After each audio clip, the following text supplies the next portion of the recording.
देह नहीं बैठे तुहार। अच्छा। घूमी घूमी बोलो का करेलू पराचार। काहे ना करे ए मैडम एक जोगे देह नहीं बैठे तुहार। घूमी घूमी बोलो का करेलू पराचार। मारी के उल्टी पाला सुनाए मधुबाला चलेलू बड़ी भाव में। धीरे धीरे परिचय बनावा तने गाँव में। खड़ा होखम राजा मुखी जाए के चुनाव में। धीरे धीरे परिचय बनावा तने गाँव में। खड़ा होखम राजा मुखी जाए के चुनाव में।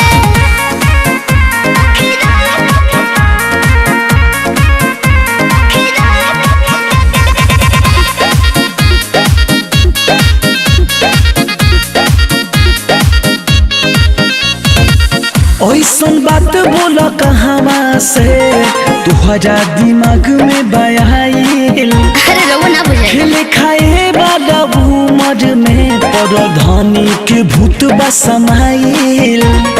चुप रही रउआ का बुझे। अरे हमरा संगे नमवा हो जाई तोहार। मिले तो जनता के प्यार एक बार।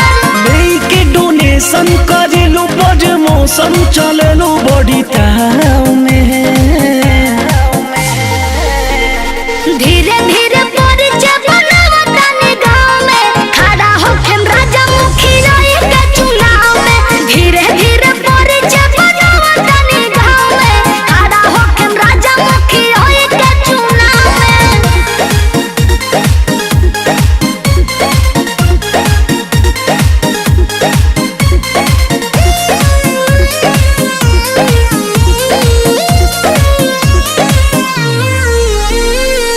बिना सोचले समझले कुछु ऐसन कदम उठैलो।